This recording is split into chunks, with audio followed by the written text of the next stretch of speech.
A very warm welcome to all my dear students. In the last lecture, we have discussed about the geometrical isomerism. In this lecture, we are going to discuss one more point in this lecture. Topic, that is the optical isomerism. What is meant by optical isomerism? आता isomerism तर बघितलं आपण की जे त्याचं molecular formula सारखं आहे परंतु डिफरंट स्ट्रक्चर आहेत तर आपण आयसोमेरिझम म्हणतो.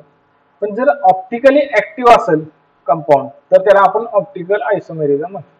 आता हे ऑप्टिकल ऍक्टिव्ह कंपाऊंड कशाला म्हणायचं तर जो कंपाऊंड प्लेन पोलरायझ्ड लाईट जर त्याच्यावर फॉर्म केली आपण इरॅडिएट केली तर इरॅडिएट केल्यानंतर तो कंपाऊंड जर रोटेट होत असेल the substance which can rotate the plane of polarized light, these are called as optically active substances. म्हणजे जी प्लेन ऑफ पोलरायझ्ड लाईट येणार आहे ती लाईट जर रोटेट झाली तर त्या रोटेट जर झाली तर त्या तो जो कंपाऊंड आहे तो ऑप्टिकली ऍक्टिव्ह कंपाऊंड असेल किंवा सबस्टन्स असेल. तसं optically active isomer of compound which rotate the plane of polarised light equally but in opposite direction and are mirror images of each other. These are the mirror images of each other. किंवा आपण जे mirror मध्ये बघतो त्यावेळी सुद्धा आपल्याला एक image दिसते that is the mirror image की ज्याला आपण मराठीत सुलटी इमेज म्हणतो, नॉट उलटी. आता इनॅन्शिओमर म्हणजे काय तर जो substance plane of polarised light rotate करतोय इक्वली करतोय परंतु अपोजिट डायरेक्शन करतोय त्याला इनॅन्शिओमर म्हणतोय. Enantiomer are the mirror images of each other. बघा हा जो माझा लेफ्ट हँड आहे तो mirror image of right hand. बघा जर मी असं पकडलं तर ही दोन्हीची सेम स्ट्रक्चरल अरेंजमेंट दिसते म्हणून याला आपण इनॅन्शिओमर म्हणून किंवा mirror images of each other म्हणून. परंतु हे जर मी ऍज इट इज इथं ठेवलं तर ऍज इट इज उचलून जर ऍज इट इज स्ट्रक्चर दोन स्ट्रक्चर एकमेकावर ठेवली तर एकमेकासारखी दिसायला नाही पाहिजे. जर दिसत असेल तर त्याला आपण सुपर इम्पोजेबल मिरर इमेज म्हणतो. जर दिसत नसेल तर त्याला non superimposable mirror image म्हणतो. Isomer which rotate the plane of polarised light to the right is called as dextro rotator. जर राईट डायरेक्शनला plane of polarised light rotate होत असेल तर त्याला आपण डेक्स्ट्रो रोटेटर म्हणतो. आणि ती जर लेफ्ट साइडला जर रोटेट होत असेल प्लेन ऑफ पोलरायझ्ड लाईट तर त्याला आपण लिव्हो रोटेटरी म्हणतो. जी एल ना आपण डिनोट करतो लिव्हो रोटेटरी आणि डेक्स्ट्रो रोटेटरी आहे जे ते डी ने आपण डिनोट करतो. तर D and L isomers are mirror images of each other. Just left hand is mirror image of the right hand. The essential requirement for a substance to show optical activity is that substance should not have a plane of symmetry. म्हणजे आता जो compound आहे त्यात plain of symmetry pass नाही व्हायला पाहिजे. जर या प्लेन मधून मी इकडचा कंपाऊंड पास केला ह्याच्यासारखा हा दिसायला नाही पाहिजे. जर मी इथून पास केला तर ह्याच्यासारखा हा पार्ट दिसायला नाही पाहिजे. म्हणजे प्लेन ऑफ सिमेट्री तिथून पास नाही व्हायला पाहिजे. And it should form a non superimposable mirror. म्हणजे एक जर उचलून दोन स्ट्रक्चर आपण एकमेकावरती ठेवली तर एकमेकासारखी दिसली नाही पाहिजे. Optical isomers have identical physical and chemical properties.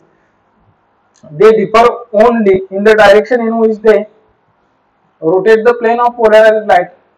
We would discuss here optical isomerism in complexes coordination number 4 and 6. जसं आपण जॉमेट्रिकल आयसोमेरिझम मध्ये 4 and 6 बघितलं होतं तसं इथं पण बघणार आहे.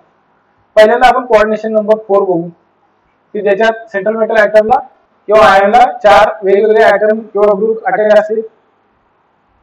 आता इथे टेट्राहेड्रल कॉम्प्लेक्सेस आहे. टेट्राहेड्रल कॉम्प्लेक्स तो सिल्वरचा कॉम्प्लेक्स आहे. इथून जर आपण लाईट पास केली आता जर ह्या सगळ्यात महत्त्वाचं कंपाऊंड काय बघायचं ह्या कंपाऊंड मध्ये प्लेन ऑफ सिमेट्री पास होते का. प्लेन ऑफ सिमेट्री जर पास होत असेल तर तो कंपाऊंड ऑप्टिकली ऍक्टिव्ह नसणार आहे.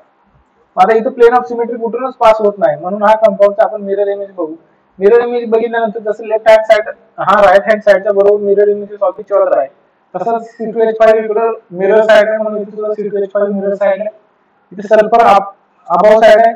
त्यानंतर C6H5COO आहे ते वेगवेगळे असं म्हणतो आपण याला ते डाऊन साइडला डाऊनवर्डला आहे.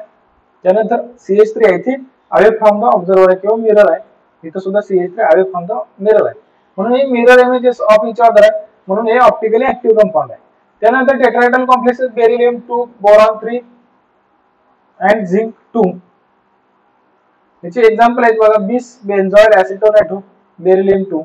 आता इथं सुद्धा मिरर इमेज बघा, ही मिथिल ग्रुप आणि इथला जो फिनिल ग्रुप आहे तो अवे फ्रॉम द मिरर आहे आणि हा phenyl group close to the mirror आहे.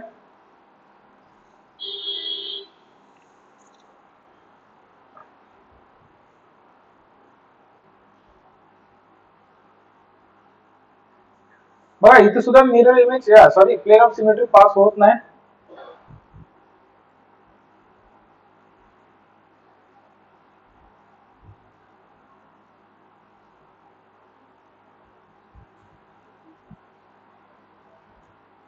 Then next example,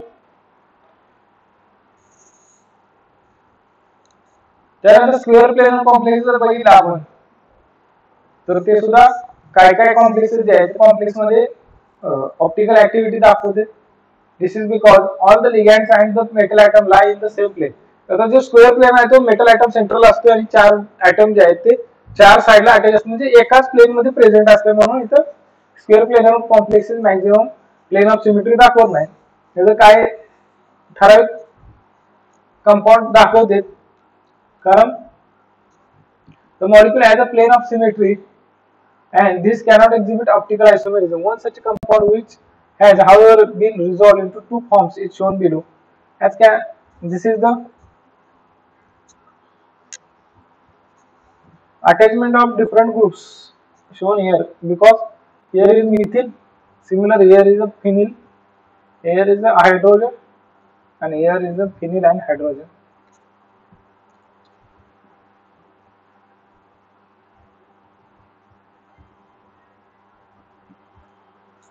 Then next example in coordination number 6.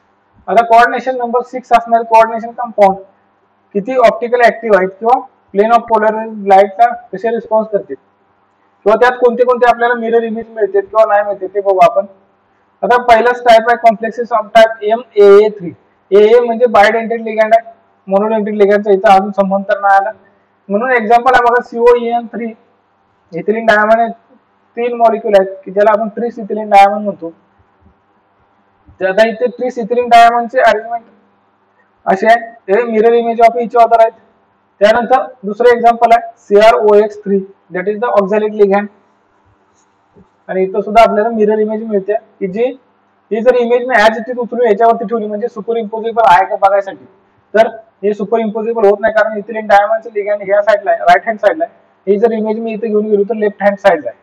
त्यामुळे non superimposable mirror image आहे आणि प्लेन ऑफ सिमेट्री म्हणून पास होत नाही. म्हणून हे complexes of type MAA3 is the optically active compound in the coordination number 6. Then the second type, complexes of the type MAA twice B2 and MAA twice BC. It has already been shown that these complexes form geometrical isomers, that is cis and trans isomers. म्हणजे आपण geometrical isomerism मध्ये याचं example बघितलं होतं. It is note that transform does not show optical isomerism.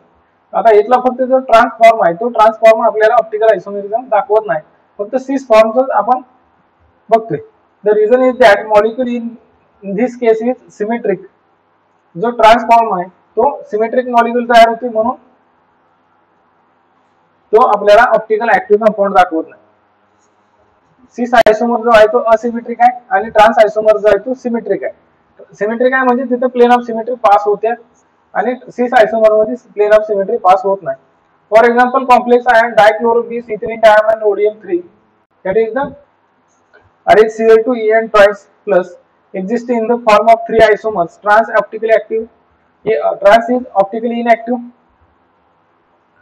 and cis is optically active, sorry, inactive cis D and cis L. The resolution of this cis isomer of the complex into D and L forms is shown in figure below. So this is the figure, same side, it is the cis position.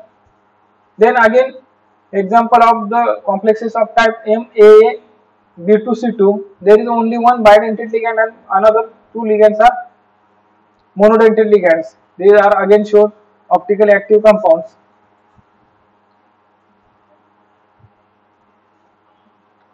Then this is the final. This is the last two examples. Complexes containing hexadentate ligand. म्हणजे आता हेक्साडेंटेटचे Utd आहे, ethylene diamond टेट्राएसिटिक acid, जे complex तयार करते ते सुद्धा optically active compound आहेत, कारण ते असिमेट्रिक आहेत.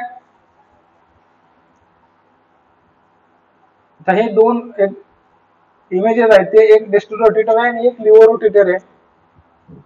त्यानंतर कॉम्प्लेक्सेस कंटेनिंग यूनिडेंटेट लिगॅंड.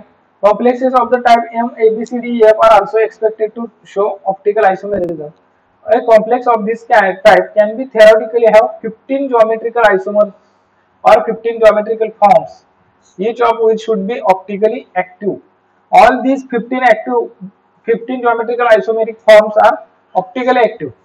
बघा, जो एक कॉम्प्लेक्स एक्झाम्पल सांगितले M A B C D F, की ज्या सेंट्रल मेटल ऍटमला 6 वेगवेगळे लिगॅंड अटॅच आहेत, ते 6 वेगवेगळे लिगॅंड अटॅच असणारा coordination compound.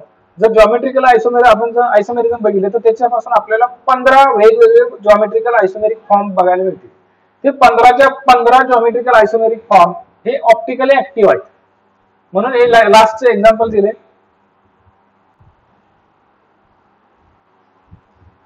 So we will stop here.